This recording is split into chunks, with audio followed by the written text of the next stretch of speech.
Welcome to GV247.tv, the Global Vision Channel, a non-profit web TV channel bringing biblical perspective to the world in which you live. Welcome to GV247 Global Vision TV, which is a free internet network of professional broadcasting across 25 channels, and it's been going for over 15 years. Now, because of COVID-19 restrictions, we're having to conduct these interviews across the web, and though we broadcast to the world, we currently broadcast from Scotland. So to kick off our new series called Focus on Israel, I'm pleased to have Christina Jones, who is Director of the Centre for Scotland and Israel Relations, which doesn't exactly roll off the tongue, but I think I got it right there. So it's great to see you again, Christina. Welcome to the programme. So tell us, what do you do and what is the centre all about? Well, firstly, thank you for having me. I really appreciate it. And yes, it's not the easiest to come off the tongue. I have been caught out many a times and pretended I was stuck in Zoom and trying to think about the way it comes out. So do not stress about that. But the centre is ultimately, I'm associated with the embassy in London, the Israeli embassy in London. And basically, I am here to help grow relationships between the state of Israel and Scotland. So I reach out to anyone who is in any kind of sphere, so cross spectrum, so local government, national Scottish government, culture, trade, Christian community, the Muslim community. That's what I'm here to do. And what I've just said is not exclusive. There's a whole bunch more that I do. It's just to give you an idea. So it's about reaching out and basically trying to engage on the topic of Israel and seeing if there's any ways we can mutually collaborate as well. It certainly sounds like a really interesting job, Christina. And as I said at the start, this programme goes out around the world, and our largest audience is in the US, followed by the UK, South Africa, Australia, and so on. So does the Israeli embassy have other centres set up around the world? Not that I'm actually aware of. I believe I am pretty much the only one, because you have to understand the geography of the United Kingdom is built of 4 different varying nations, whereas every other country in the world does not necessarily have this dichotomy and this interesting makeup of a nation. So I believe I actually may be the only one, but I would not quote me on that. I'm not actually entirely sure. So I could be the only one, but there could also be very similar ones like me out there. Now, you admit to being a Christian, and how does that work, both within the embassy and in Israel in general? I'm not actually an embassy employee, just to clarify that. But as I said, I work alongside and associated with the embassy. Being a Christian is actually quite a positive, in my opinion. It shows the diversity of Israel as it is in the land. It shows that, I've come across quite a lot of religious leaders in the past. And we'll go into it. I'll explain, like, when I did work at the embassy, how that used to, it used to be a great conversation starter. Because firstly, Christina, Christ is literally in my name. So that kind of gives it away sometimes, but you'd be surprised how many people thought I was Jewish. And then I'd be like, no, I actually come from an evangelical Baptist background. And the stunned face and the looks that I would get from them was like, oh my goodness, I never thought that, I just thought it was always Jews. I'm like, no, Israel's not just about the Jewish people. There are, Christians and Muslim community there. So, and amongst other faiths as well, Yes, I suppose what stands out about Israel is that it is the only democracy in the Middle East which cuts across race, gender, religion, sexual orientation. The only country in the region that seems to allow everything. It is actually quite a welcoming and open society, and I think it's fantastic. So, yeah. That's pretty much what I can say on that topic. Before we move on to talk about Scotland in particular, can you explain what the BDS movement is? As I reckon a lot of our viewers won't even have heard of it.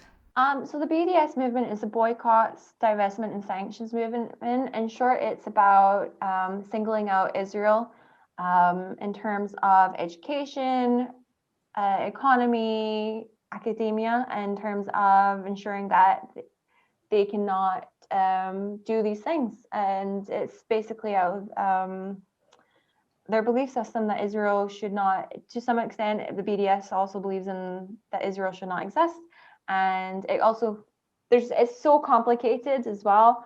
But ultimately, they see that Israel is doing illegal actions, and therefore they believe in the BDS movement. So that is something to be aware of. It is a movement against Israel to boycott and have sanctions against their products and exports. You know, it's interesting to see who does stand publicly against Israel, as others have started movements to boycott their music or books or whatever it is they represent, because the BDS movement is very vocal and active against Israel only, despite what's going on in other nations who trample all over human rights. So it's interesting also to see who stands up for Israel publicly. And these signs alone are very interesting in the light of Bible prophecy, for example. You know, there was a fashion for quite a while in the UK supermarkets, for example, where they boycotted Israeli produce, although it appears to have softened somewhat since buyers have boycotted many of these supermarkets. So what have you found regarding the BDS movement here, Christina? Those who tend to support it are individuals who actually tend not to want to the existence of Israel to and foremost to exist.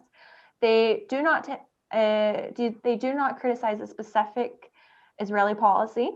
They just criticize Israel as a whole, nor do they criticize anybody else in the world. So they tend to focus on just Israel and not the other, issues within the wider world against, for example, human rights and everything like that. Now, regarding Scotland, there does seem to be an interesting relationship between the two nations. Scotland is one of the few nations in the world that did not, as a rule, practice anti-Semitism. I remember when Stuart and I were filming in Jerusalem in the early 90s for our documentary video called Cup of Trembling, Countdown to Armageddon. You know, that was an extraordinary work looking at the veracity of the Bible and its relationship to Bible prophecy, and we were invited to film the temple treasures. We were given permission to interview Rabbi Chaim Richman of the Temple Institute, partly due to the fact that we were Scottish. However, he was very clear that there was an ancient relationship between Scotland and Israel. So how do you think Israel is perceived in Scotland, Christina? From my experience in the past 2 months, I've seen that it's actually flourishing. There are these fringe movements, for sure, and they are very vocal, but I would say they're a vocal minority. Within the UK, trade has gone up every year consistently by 20%. I know that's the UK, but it also benefits Scotland. And honestly, I'm seeing great relationships. Yes, there is some, apprehension within certain areas, but that depends on the area I'm dealing with. But overall, everyone's quite willing to engage and, have how can I term it? Like a respectful debate, put it that way.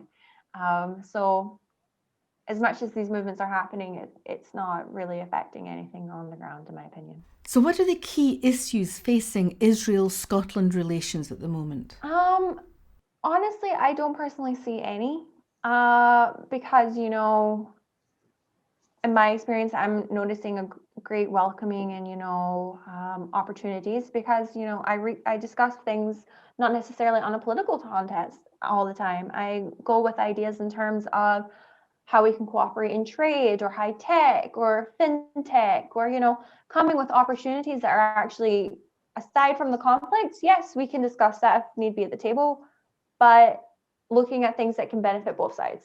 So I personally don't see any real major issues. Yes, there are issues in terms of the conflict coming up, but I wouldn't say it's the be all and end all for a key factor as to why these relationships may not go forward.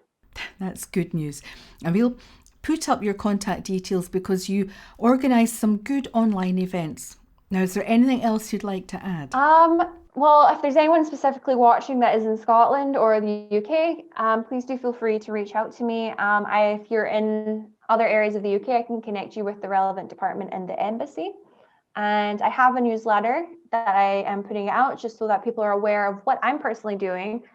So last month, I don't know, Deborah, if you've had a chance to see my newsletter, I just sent out today. The deputy ambassador was up here. I talked about the Scotland versus Israel football match. And we also now have a new ambassador, Zipi Hotavelli. So included a welcome message from her and events. So it's just general information, but some people may find it of interest and, there may be something of use there. Again, I'm not trying to make anything political as much as I can, even though it will come up. But I'm trying to show you the positive things that I'm doing at the center. If you have just general questions and are looking for information, that's what I'm here for. And, that's ultimately my job, is to, connect with people. So if you wish to connect to me, please feel free. And if you know anyone who'd be interested, I'm more than happy to connect with them too. Because this job is all about relationships. So you're a Christian, you're not Jewish. How did you get involved then? Well, if you don't mind me sharing, it's actually quite a little bit of a long story, but it basically kind of just shows you the cross-generational thing of how my family have always been kind of connected, and how I ended up where I've been blessed to be, where I was at the embassy and now doing the center. So going far back, my great-grandfather was actually a personal friend of Lloyd George pre-Balfour. And as you may be aware, Lord George was also one of the main individuals in helping the Balfour Declaration come to fruition and basically help pave way for the State of Israel to be founded. So there's that connection, but also my great-grandfather, he actually ran a munitions factory in London during World War I. So he would have also most likely known Chaim Weizmann as well, because of the nature of his work and everything at the time, running this munitions factory. So we believe, it's not confirmed, but we believe it's probably a good kind of, maybe at least a good story. And then fast forwarding to, this is all just on one side of my family. Can I to clarify that? Then fast forwarding to my grandfather, and my grandfather was actually in World War II. He served 4 or 5 years in Italy, whereas he was based.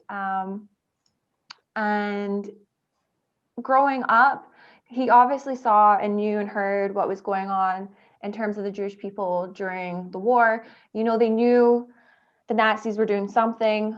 They knew of these camps, I guess, but they weren't too sure, and they weren't aware of how bad it was. And so when it started coming out about the concentration camps, I guess it really had a big impact on him. And this is also before he became a believer, where he really formulated these ideas. He didn't become a Christian until the 50s, which is before my mother. No, actually, maybe in the 60s, actually. So my mother was a very young child.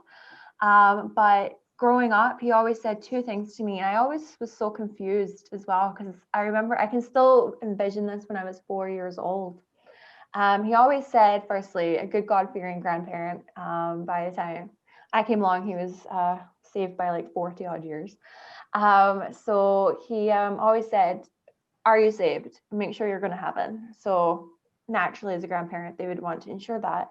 And the second thing he always said to me consistently when I went over to Canada to visit, he'd always say, stand up for the Jewish people and the nation of Israel. And when you're 4 years old, I didn't know what Israel was. I didn't know what the Jewish people were or what it was. I just remember, because when you're a child, you just see people, your family, some family friends, but you don't discriminate based upon gender, age, sex, race, anything like that. You just see people for what they are. So I remember not too long after that conversation with my grandfather, I went to my father. And being 4 years old, I was like, hands on my hips, looking up at him, like, who are these Jewish people that deserve my love? And Israel, what is it? As a 4-year-old, being sassy too, I guess. My dad was just like, you know what, you'll learn and figure it out for yourself in time. But right now you're a little too young, but don't worry, you'll understand it soon. And, and consistently over the years, my grandfather would say that each time, the same two things, each time I went to visit, and as a child and into my early teens. And eventually, fast forwarding a little bit more, my parents decided to take each of their children on a pilgrimage to Israel. So the first time I went was when I was 14. And this is where I was really starting to explore my faith and understand it, and just, I got baptized not too long after the first time I went to Israel, or before I went to Israel, sorry. So I went in 2004. So it would have been during the second Intifada, blissfully ignorant of what was going on, and just fell in love with the nation and the land. And so I kind of made a decision at 14 that I would come back in some capacity later in life. And during these, since when I left Israel for the first time to when I went the second time, I really started exploring, you know, my faith and understanding and learning more about Israel. And my parents weren't always, you know, they always ensured we were informed of both sides, but obviously gave their opinion, but never forced it upon us and told us to, you know, adopt it. They also highly encouraged us to research for ourselves. So I then went back to Israel when I was 19, just before I started university. So again, loved it. And then again, made a very conscious decision. I'm going to go and do a kibbutz when I graduated university, because now wasn't the time to do that. So I ended up going and doing university. And again, I became more and more interested in like Israel advocacy and just Israel and stuff like that. And I actually got cyberbullied for my opinions on my own Facebook page from peers within my own university course. I actually studied archaeology and history too.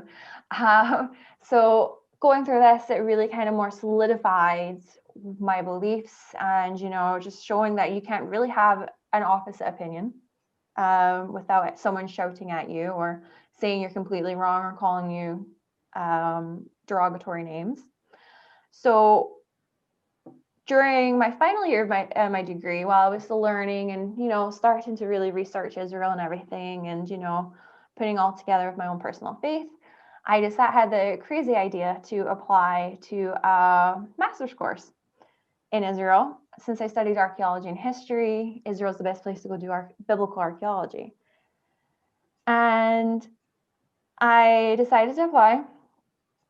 I applied in the December, got accepted in the January, and I remember everyone in my course being like, how did you get accepted first out of the entire degree program? And I was like, well, I'm not as dumb as you all think I am. But I actually never told my parents I applied. It was just on a whim. I hated university too, so I don't know why I was doing this. Still have no rationale for it. And then I was like, oh, okay, well, I got accepted to the program. Well, that's great, but financially, got to do something about it. And the program offered a scholarship for $5,000. Now, that was just a penny in the ocean of how much I needed for it, but it was still a good source. And I basically then decided, I was like, okay, God, well, I'm going to pray about this. If I qualify for this scholarship, you had to send in an essay and they had to read it. So if I sent in the essay, I would then have to wait. And I remember having this discussion with God and everything. It's like, if I get this accepted for the scholarship, then I will, I guess that's your sign I need to go. So I sent it in haphazardly, you know, being just like, I won't get it, you know, not really thinking much about it. And I heard back. I don't know how long it took them, but I heard back and got the scholarship. So I'm sitting there like, oh no, I've not even told my parents any of this. So I had to call a family meeting with my parents. My brother was off doing something. Called a family meeting with my parents. And I swear to this day, they thought I was going to tell them I was pregnant. Because the way I was just like, you know, got to tell you something big. And they were just like, oh no. And I remember mom being like, are you pregnant? I was like, no. Like, why is that your first go-to? And then I was like, well, actually I applied to Israel to go to university in Israel, even though I hate university, which you both know. Got a scholarship. God gave me it. Can I get the rest of the money from you guys? And the shock on their face was like, what? Like, what? You've done all this for months and didn't tell us? I was like, yeah, that's how it's gone. So they had to go away and have a discussion themselves whether or not they wanted to, you know, financially support me to go and do my master's. And they came back to me not too many days later and said, you know what, we fully believe in supporting the nation, and you know, you going to Israel to study is supporting the nation. So we'll do it. So I'm forever grateful to them. I will forever be paying them back until I'm dead, probably. So I ended up going. I was there for 3.5 years. So I actually learned Hebrew. So I'm intermediate. So I can speak and read it and everything. It was a great experience. However, my time there wasn't the best at points. There's a lot of struggles in terms of my degree. There was a lot of issues with it. I was almost done my thesis, and then I always got dragged back in to do 6 more months of research. So it was always a very big struggle. Also, during the time I was in a bad relationship there, my mother was sick, and just all, this financial, like, knowing I'm straining my parents financially and everything. And I was also there during the last conflict with Gaza. So during my entire time when I was excavating, because it was part of our course. So I actually ended up staying for 6 weeks. I was only meant to be for 3, because they had nobody to help, because so many people dropped out last minute because of what was going on. And basically 2 rockets landed in the kibbutz I was staying at. So one hit the chicken coop, and one just landed outside the fence. Luckily, I wasn't there during it, but I remember coming back from the weekend and being told this happened. And when you're 23, 24, you go crazy. You're like, this is my life. How can you not tell me this? Like, I'm an adult. I know, I'm responsible for myself. I have no allegiance to you guys right now. And so there was a whole bunch of battle with my program with that, and just, them being a bit more honest about what was going on, because our kibbutz was actually about 15 kilometers from Gaza. So we were very close. And they ended up finding a terror tunnel not too far from where we were staying as well. So it was just so much psychologically going on, even though our excavation site was like 31 kilometers, I think, from Gaza. And I actually witnessed the drone that was shot out of the sky during the time just above Ashdod. I remember hearing this loud bang, and it was a bang that wasn't like a normal rocket sound being intercepted. And I stood up because I was in a hole in the ground excavating, and I just see Ashdod completely got covered in smoke, from this, because of the way our angles and positioning were. So seeing all of this happen and everything, it was a crazy time while I was there. So after 3.5 years, because my master's involved 1 year of just straight courses, and then a lot of my research was in the lab, I actually, by academic standards, I did zoo archaeology. So I looked at animal bones. So I actually analyzed over 12,000 animal remains by myself for my master's degree. And eventually I got to the point where I could just write from home, and I just decided one day, and I literally, it was within 5 days, I was flying home, and I had to get rid of everything I'd accumulated in this amount of time, pack for coming home. I just knew it was time to come home. Like, that was it, I had enough. So I came back in the January of 2000 and I believe 17 now, because it's been so long, I always get my dates mixed up. And I came back and I was so disgruntled with Israel. Like, I still knew I supported Israel and was very, sympathetic to the Jewish people and everything, would stand up for them if there was any form of anti-Semitism against them or anything. I still had these found, like, my core beliefs, but I was just exhausted after 3.5 years, because you can imagine it's such a spiritual atmosphere for so long. You're exhausted. And came home. And everything I did in my personal life brought me back to Israel. No matter how much I tried to run away and not do anything with it, it kept coming back up. So whether or not it be someone at church, my parents' church, being like, can you come and talk about Israel? Or somebody just being like, oh, we know you live there. Where's the best place to go for falafel in Tel Aviv? Or who's the best person to fly with? Or I'm about to go on a tour. What do you think we should do? Like, things like this. And I just was like, please just leave me alone. Like, I don't care anymore. Like, I'm happy to maybe answer your questions, but please, no more. And so I came home, and this was all going on. And during this time, I also got a job at the local airport, and I was working 12-hour shifts. And I was applying for history and archaeology jobs because I figured I'd studied it for almost 8 years. I should, get a job in what I studied. So I was applying to 3 or 4 applications a day, plus doing my 12-hour job for about 6 months. And I had no responses. I had nothing. And so after all of this, so much going on, I completed my thesis, I was working, job applications. I decided to take like a break from everything for about a month. I still worked, but job applications and everything, I was like, okay, I started praying about it. And I was like, God, where do you really want me to go with this? And again, Israel kept coming up and I kept fighting it for a couple of weeks. And I was like, I really don't want to do this right now. Like, no, why do you keep dragging me back? And then eventually during this 4 weeks, I kind of was like, fine. I like remember arguing with God about this. I was like, fine, I'll do it. And the first idea that came into my head was send your updated CV to the Embassy of Israel. And I was like, okay, I don't know where that came from. First place I sent it to after this break of sending applications. And I actually applied and got through in the January when I came back for a position in the trade department, but I didn't get it because honestly, my background's not trade whatsoever. So I sent them my updated CV and I heard back within 3 days about positions that they had. So they had one for dealing with the Jewish community, or one that I ended up getting was to deal with the wider community. So the Christian, Sikh, Baha'i, and local grassroots groups that support Israel. So I was stunned when they phoned me back so soon. I was like, 3 days, like, these guys must be desperate. That's all I remember thinking.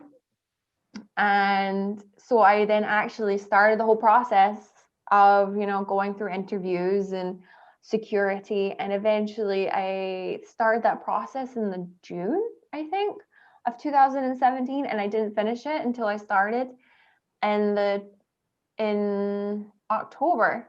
And again, I literally upped and moved my life in a week from when I found out to when I started. And I literally was just like, during this process, even though I was still kind of like at the beginning of it, I was like, I don't really know if I want to work for the embassy. Is this really what I want to do? But something really changed in me to the point that I was like, this is something I want. Like, the difference, if you ask me, it's just suddenly being like, no, to me, oh, I cannot wait. I'm so nervous. I want this job. I know this is what I'm meant to do, was stark. And, and I've shared this story. Even the embassy know I didn't even want to work for them at one point. So they're fully aware. And so I ended up having 2.5 glorious years there in London, doing all of this, helping with them build the relations with the varying faith communities. And eventually this year, just before lockdown and everything, I decided it's time to move on. I'm very thankful for the opportunity they gave me, but I wanted to come home to Scotland and be closer to my family, my boyfriend and everything. It was just, London's great, but it's not where I would want to be long-term. And I was thinking more long-term with my career and everything. And just before I handed in my resignation, I knew they were searching for someone for this position. So it actually kind of worked out really nicely. So I put my name forward for the position.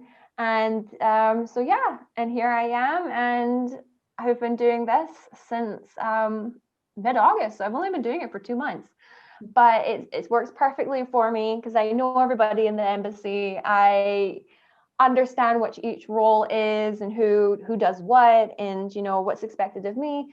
But it's a new position that I'm also learning a whole different worlds. I'm learning about politics. I'm learning about trade, because before I was just such a specific thing dealing with the faith communities. It's now opened up and it's a whole learning experience. And I'm completely thankful for the opportunities God has given me. And, the blessings that also through my parents were willing to do this. And, and it's not just on that one side of the family as well that I mentioned earlier. My father's side of the family, my grandmother used to volunteer with the Jewish community in Canada, my dad's adoptive mother. So, and we don't know why she did that too. So the Jewish people in Israel have always been in my family for generations. It's just, I'm now the one that I guess is actively working for them. So yeah, so sorry, I know that's quite a long story, but it kind of tells you where I've come from and how I got here and the personal struggles of myself, and going through my own struggles of my faith as well. So, yeah. Thank you, Christina. We look forward to more interviews with you, and thank you for your time, and thank you all for watching. Until the next time that we focus on Israel. Goodbye. This is GV247.tv, bringing biblical perspective to the world in which you live. A powerful free resource with hundreds of short films on a wide range of Bible topics from experts around the world, plus full-length sermons and programs for teaching and encouragement. Choose from current affairs, signs of the times, a chance to voice your own opinion, and special offers on our full-length feature films, documentaries, and study materials. At over 4 hours in length, the Lamplight Project is a systematic 12-part Bible study series, a powerful teaching tool that begins with the origins of life and takes the viewer on a comprehensive journey packed with high-profile interviews, film, graphics, and illustrations, concluding with the return of Christ and an encouragement to stand firm and be faithful. Complete with a free study guide download for both personal and group study, this powerful interactive guide connects to over 1,000 programs with expert interviews on GV247.tv, our free service web TV channel.